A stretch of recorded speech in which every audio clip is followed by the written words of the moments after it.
अस्सलाम वालेकुम guys, I am Zeeshan Rashid with online economic solution. उम्मीद है आप सब खैरियत से होंगे। आज का जो हमारा टॉपिक है वो है economic problem. What is economic problem. पहले हम इस चीज़ को देख चुके हैं डेफिनेशंस ऑफ इकनॉमिक्स में, Adam Smith, Marshall, then Robbins की डेफिनेशन में व्हाट इज़ इकनॉमिक प्रॉब्लम। क्योंकि आज का जो हमारा टॉपिक है उसका मेजर फोकस जो है वो central problem of an economy पे होगा, तो इसके लिए हमें पहले इकनॉमिक प्रॉब्लम समझने की ज़रूरत है कि व्हाट इज़ इकनॉमिक प्रॉब्लम।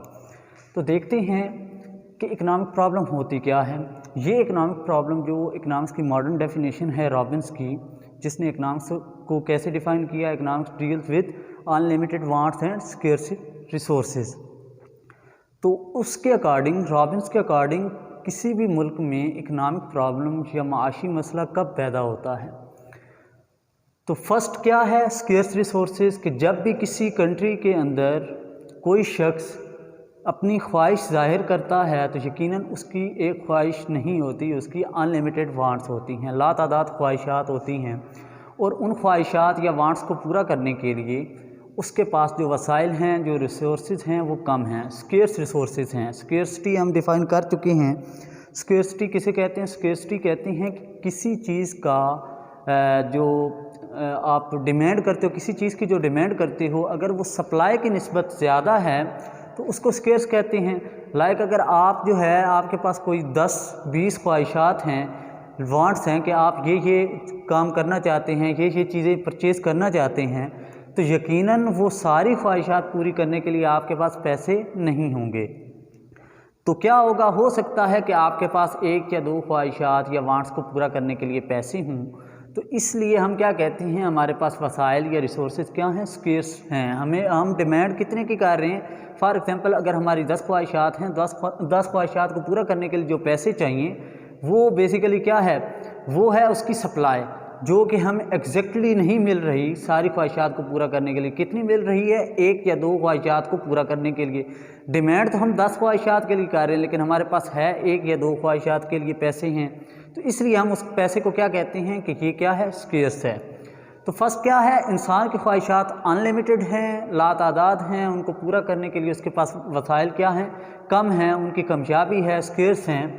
दूसरा क्या है, अब चूँकि उसके पास 10 ख्वाहिशात हैं, कोई भी हो सकती हैं, लाइक वो डॉक्टर और इंजीनियर बनना चाहता है, साथ में टीचर बनना चाहता है। 3 उसने प्रायोरिटीज़ रख ली कि एक मैं डॉक्टर बनना चाहता हूँ फर्स्ट ऑफ ऑल, अगर डॉक्टर नहीं बना तो मैं इंजीनियर बनना चाहता हूँ, थर्ड पे वो कहता है मैं टीचर बनना चाहता हूँ।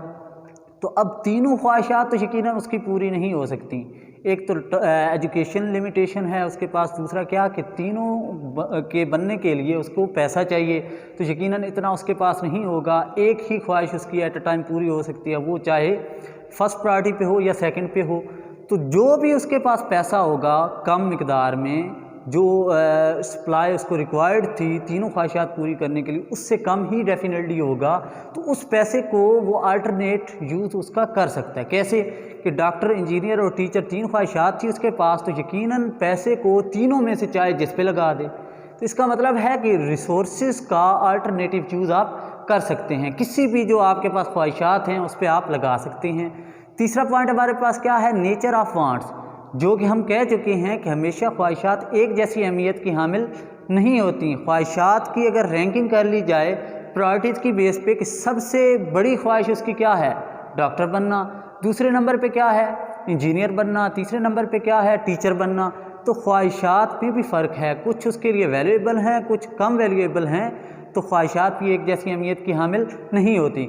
जब ये चारों सिचुएशन एक शख्स को फेस करना पड़े कि उसके पास रिसोर्सेज कम हों उसकी ख्वाहिशात के मुताबिक पूरा करने के लिए, दूसरा वो जो रिसोर्सेज हैं वो अपनी किसी भी ख्वाहिश को पूरा करने के लिए यूज़ कर सकता है, तीसरा क्या कि उसके पास जितनी ख्वाहिशात हैं वो एक जैसी अहमियत की हामिल नहीं हैं, हर ख्वाहिश की अपनी एक वैल्यू है उसके सामने, उसने रैंक किया हुआ है। जब ये चारों चीज़ें वो फेस करता है तो उस केस में रॉबिन्स कहता है कि इंसान के लिए, एक ह्यूमन बीइंग के लिए क्या क्रिएट हो चुकी है, इकोनॉमिक प्रॉब्लम क्रिएट हो चुकी है, जिसको हम माशी मसला कहते हैं। नेक्स्ट टॉपिक है हमारे पास central problems of an economy. जैसे कि हम डिस्कस कर चुके हैं इकोनॉमिक प्रॉब्लम के रिलेटेड, तो आपको ये आइडिया हो चुका होगा कि किसी भी कंट्री के अंदर हर एक सिटीज़न उसके लिए इकनॉमिक प्रॉब्लम हर टाइम रहती है, क्योंकि ख्वाहिशात तो ख़त्म होने वाली नहीं हैं। उन ख्वाहिशात को पूरा करने के लिए आपको अनलिमिटेड रिसोर्सेज चाहिए, जो कि पॉसिबल नहीं है। तो रिसोर्सेज क्या रहेंगे? स्केर्स, कम रहेंगे। जब कम रहेंगे तो हर एक शख्स के लिए इकनॉमिक प्रॉब्लम क्रिएट होती रहेगी। जब एक शख्स के लिए इकनॉमिक प्रॉब्लम क्रिएट होती रहेगी तो हम एक इकॉनमी में देखते हैं कि एक इकॉनमी में जो सेंट्रल प्रॉब्लम्स हैं, जो मेजर प्रॉब्लम्स हैं, वो कौन कौन सी होती हैं। तो देखें, जो स्केर्सिटी है जिसकी बेस पे इकनॉमिक्स जो है वो स्टार्ट हुई, मॉडर्न जो इकोनॉमिस्ट है, या आप कह सकते हैं डेफिनेशन रॉबिन्स की, उसके अकॉर्डिंग जो इकनॉमिक्स डील करती है वो स्केर्सिटी ऑफ रिसोर्सेज के साथ करती है। तो यकीनन जो सेंट्रल प्रॉब्लम्स ऑफ इकॉनमी हैं वो भी स्केर्सिटी के साथ एसोसिएटेड हैं। तो देखें कितनी प्रॉब्लम्स हैं, जो मेजर प्रॉब्लम्स हैं एक इकॉनमी, जो हर एक इकॉनमी फेस करती है, वो है एलोकेशन ऑफ रिसोर्सेज, कि रिसोर्सेज को एलोकेट कैसे करना है, या रिसोर्सेज की एलोकेशन कैसी होनी चाहिए। रिसोर्सेज मीन यहाँ पे क्या हो सकते हैं? कुछ भी हो सकता है। इनकम हो सकती है, प्रोडक्शन हो सकती है, उसके अलावा कंजप्शन हो सकती है। तो ये सारी चीज़ें रिसोर्सेज में आती हैं। कंजप्शन कितनी होनी चाहिए, प्रोडक्शन कितनी होनी चाहिए, कौन सी चीज़ें बननी चाहिए, ठीक है, कैसे बननी चाहिए, ये सारी किस्में आती हैं एलोकेशन ऑफ रिसोर्सेज में। नेक्स्ट क्या है? Efficient use of resources.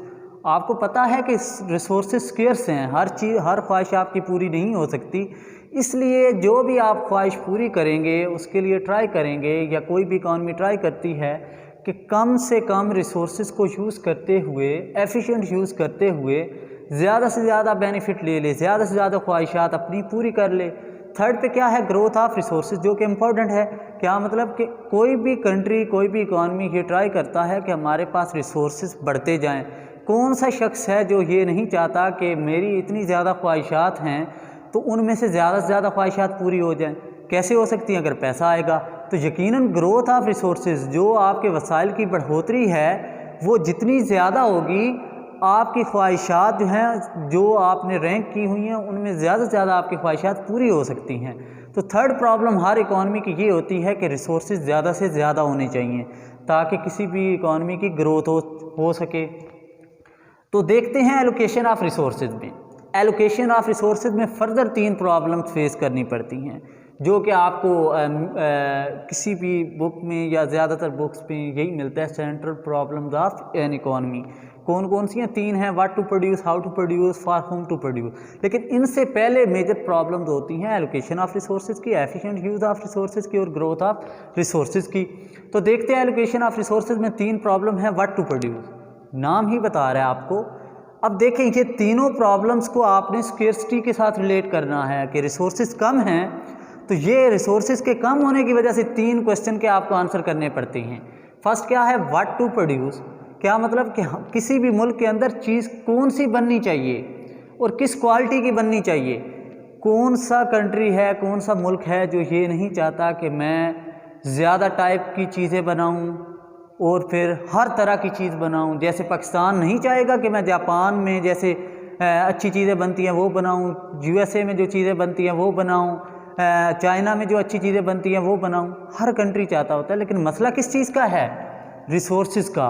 उसके पास वसाइल नहीं हैं कि वो डिफरेंट टाइप्स की चीज़ें बना सके और ज़्यादा से ज़्यादा मिकदार बना सके। तो हर्डल कॉन्स्टेंट कौन सी है? रिसोर्सेज की है। रिसोर्सेज कम है तो यकीनन उसको टाइप देखनी पड़ेगी, कौन सी चीज़ मुझे बनानी चाहिए। वो उसको कैसे पता चलेगा? वो उसको पता चलेगा कि कंज्यूमर जो डिमांड करने वाला है, जो लोग चीज़ें लेना चाहते हैं, वो किस टाइप की चीज़ें मांगते हैं हमसे। तो डिमांड की बेस पे वो क्या करेगा? चीज़ की टाइप देखेगा। फिर नेक्स्ट क्या है? Quantity of goods. देखेगा कि मुल्क के अंदर कितने लोग ये चीज़ परचेज़ करना चाहते हैं। अगर 20 करोड़ 22 करोड़ आवाम में से 2 लोग ख़रीदना चाहते हैं चीज़, तो यकीनन वो क्यों प्रोड्यूस करेगा? उसको नहीं करनी चाहिए। क्यों? क्योंकि मेजॉरिटी जो है वो चीज़ वो ख़रीदना नहीं चाहती, वो कोई और चीज़ ख़रीदना चाहती है। तो व्हाट टू प्रोड्यूस में हम देखेंगे कि कौन सी चीज़ प्रोड्यूस करनी है और उसकी टाइप कौन सी होनी चाहिए। और ये हमें कैसे पता चलेगा? डिमांड के थ्रू पता चलेगा कि लोग चीज़ें लेना कौन सी चाहते हैं और ज़्यादातर लोग कितनी मिकदार में परचेज़ करना चाहते हैं। नेक्स्ट क्वेश्चन है हाउ टू प्रोड्यूस। अब ये क्वेश्चन है कि जब आपने डिसाइड कर लिया कि मैंने इस टाइप की चीज़ बनानी है, लोग इस टाइप की डिमांड करते हैं, देन इतने लोग इस चीज़ की इतनी डिमांड करते हैं, फॉर एग्जांपल 1000 टन जो है वो किसी चीज़ को परचेज़ करना चाहते हैं। जब ये डिसाइड कर लिया, उसकी टाइप क्वांटिटी आपने डिसाइड कर ली, नेक्स्ट क्वेश्चन क्या होता है, देखना है कि इसको अब बनाना कैसे है। हमने देख लिया कि टाइप और क्वांटिटी ये है, अब देखते हैं कि बनाना इसको कैसे है।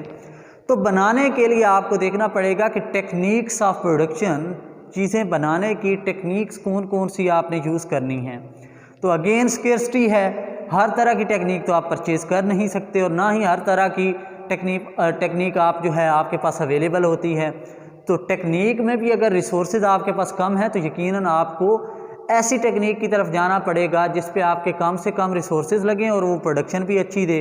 तो ज़्यादातर हमारे पास टेक्निक्स ऑफ प्रोडक्शन कौन सी होती हैं, दो किस्म की, एक है लेबर इंटेंसिव टेक्निक, एक है capital intensive technique. Labour intensive technique क्या है, जहाँ पे मज़दूर, लेबर या मेहनत उसकी इकाइयाँ ज़्यादा रिक्वायर्ड हों। जैसे पाकिस्तान में है, कोई भी चीज़ आपने अगर बनानी है, डिसाइड कर लिया इस टाइप की बनानी है, तो उसमें यकीनन पाकिस्तान में क्योंकि लेबर ज़्यादा है, मशीनरी कम है, तो वहाँ पे लेबर ज़्यादा रिक्वायर्ड होगी। तो इसलिए हम क्या कहेंगे कि उस मुल्क में या पाकिस्तान में वो चीज़ें किस टेक्निक से बनेगी, लेबर इंटेंसिव टेक्निक से। इसी तरह दूसरी टेक्निक होती है कैपिटल इंटेंसिव टेक्निक। कोई मुल्क ऐसा होता है कि उसके पास सरमाया ज़्यादा होता है, मीन मशीनें ज़्यादा होती हैं, मज़दूर कम होते हैं, तो वहाँ पे मशीनें क्योंकि ज़्यादा हैं तो वो उसे चीपर मिलेंगी, ठीक है। तो वो क्या करेगा, कैपिटल इंटेंसिव गुड्स प्रोड्यूस करेगा। जैसे जापान में क्या होता है, आपके पास मशीनरी ज़्यादा है, मज़दूर कम, तो वहाँ मशीनरी जो है उसको यूज़ करके ज़्यादा चीज़ें बनाई जाती हैं। तो अगेन इसका किसके साथ लिंक है, स्केर्स रिसोर्सेज का।